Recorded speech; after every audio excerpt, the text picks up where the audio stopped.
Hello, I'm Dr. James Bogash, Master of Health and Longevity and creator of Modern Health Myths. And today we're going to talk about something that's bothered me for a long time, and I've certainly written about over the years.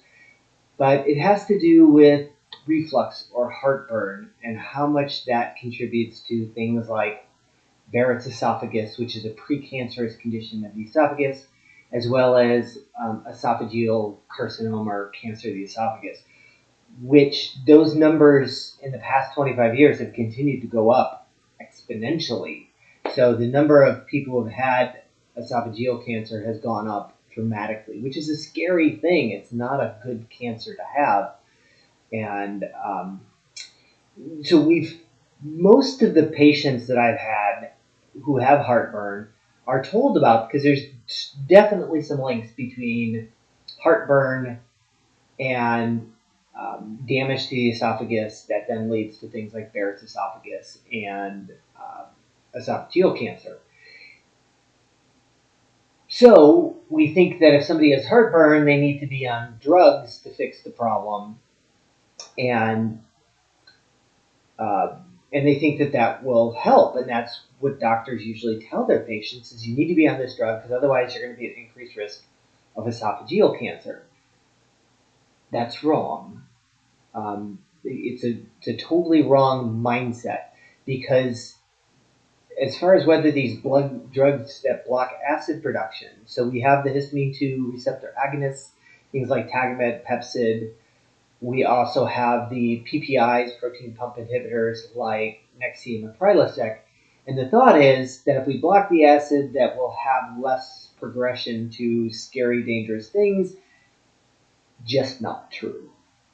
There's been quite a bit of evidence over the years that not only does this not help the progression, so in other words, you're put on these drugs, you think everybody's feeling great, and yet it doesn't really change your risk of Barrett's esophagus or cancer of the esophagus. Some research actually suggests that it increases. So regardless, they're not answering the question.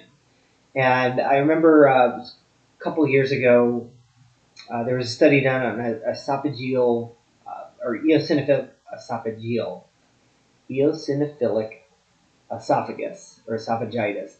Basically, allergic inflammation of the esophagus. And in the study, people were asked, before that study, they were asked, hey, do you have any food allergies? And everybody in the study was like, no, I don't have any food allergies. I've been checked. They removed a certain amount of foods, certain types of foods from these people's diet. Turned out everybody in the study was allergic to something. When they removed these certain foods, the allergic inflammation went away. But at the beginning, nobody thought they had allergies because they'd been checked, if you will. Dairy, wheat, corn, soy, I think eggs were on the list, which is unfortunate. But the bottom line is that in this scenario, acid wasn't creating the problem. It was more inflammation and allergies. So fast forward to this particular study where researchers looked at across multiple studies, and they found a group of studies that kind of fit the criteria. And they looked at whether markers of obesity and inflammation played a role in risk of either Barrett's esophagus or esophageal cancer of the esophagus. And the links were very strong. So certain things they looked at, like leptin, which is technically a hormone that can help us regulate body weight, but it starts to go up when people are obese. And glucose, so sugar levels were on there, elevated insulin. Markers of inflammation like CRP, interleukin 6, and TNF-alpha, which is another inflammatory molecule in the body, drastically increased the risk of progression to esophageal cancer or Barrett's esophagus. The bottom line is we're missing the point. It's not the acid, and if all we do is put people on drugs that block stomach acid, and let me tell you, there are few drugs that will screw up your physiology more than blocking stomach acid for long term. It's one of the most horrendous drugs that we can use to mess with our long-term health. And yet I've had patients told by GI docs, oh, there's no long-term risk for this. Absolutely not even close to true. So definitely a pet peeve of mine. And so basically the problem isn't the acid.